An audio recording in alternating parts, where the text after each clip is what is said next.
What happens when a post-punk musical icon reinvents himself as a jazz act? Today, we're looking at the arresting sonic shift when Sting escaped the police and became a left-turn legend. That's next on Track by Track.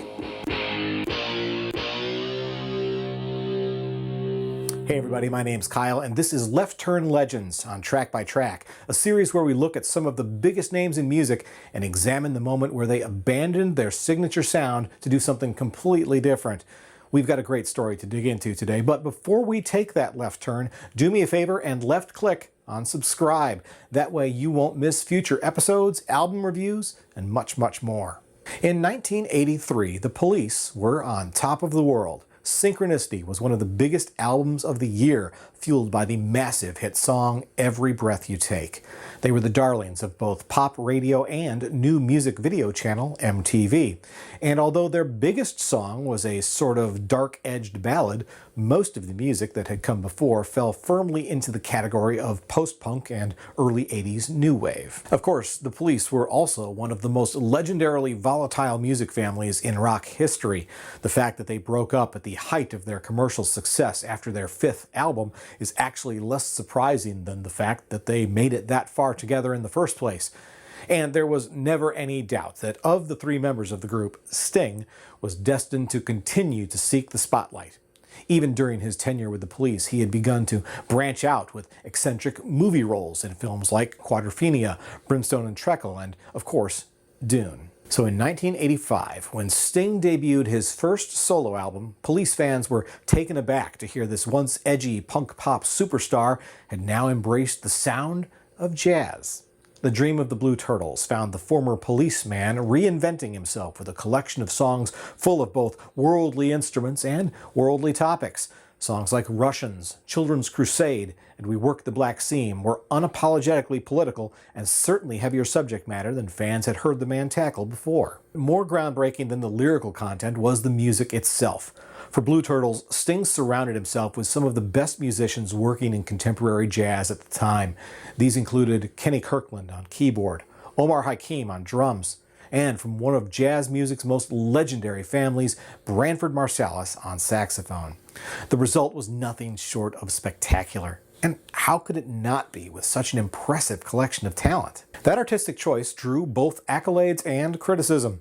The album was a huge hit, going triple platinum in the United States and earning multiple Grammy nominations, including one for Best Jazz Instrumental Performance for the title track. But Sting also drew fire for what some considered cultural appropriation. His backing band was comprised almost entirely of black musicians, many of whom were very highly regarded in their own right. In spite of how Sting was exposing new and predominantly white audiences to the talents of these incredible black musicians, there were some that found it too exploitive. When the album came out in 1985, I was actually one of those new audience members. At the time, I was around 14 years old, and I was just starting to discover music. I had some general awareness of the Police, but had been in grade school during most of their reign, so I hadn't yet developed an appreciation for their music. My gateway back to those albums was, in fact, through Sting's Dream of the Blue Turtles. It was one of the first albums I ever bought on my own, on cassette, at the record store in the mall. I'd certainly heard the singles If You Love Somebody Set Them Free and Fortress Around Your Heart, and probably made the decision to buy the album on the strength of those songs. But at that age, I'd never really been exposed to jazz. All I knew was what I was hearing on Top 40 radio at the time. But on Blue Turtles, I knew there was something different going on, something it would take me years to fully appreciate. But I loved what I heard, and I might even say that I loved even more the double live album Sting released 2 years later. Bring on the Night captured Sting and his incredible band on their world tour for Dream of the Blue Turtles. And since Sting had just one solo album to draw from at the time, he rounded out his set list with new interpretations of Police songs, many of which were new to my ears. It's now been over 3 decades since Sting went solo. Generally speaking, his music has definitely veered back toward rock and pop on subsequent albums. Some of the Blue Turtles musicians continued on with Sting on the follow-up album 1987's Nothing Like the Sun, but from there on out, jazz tended to be more of an influence on the music than the basis of it. Yes, he's had some other detours, like the Renaissance music of Songs from the Labyrinth in 2006, or the eclectic musical The Last Ship in 2013.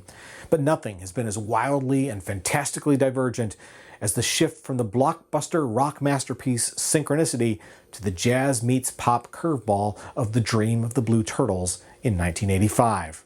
The birth of Sting, the solo artist, one of rock's left-turn legends.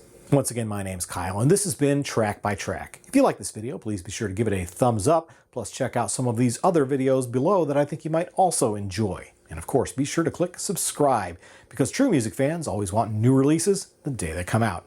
Thanks for watching, and I'll see you next time.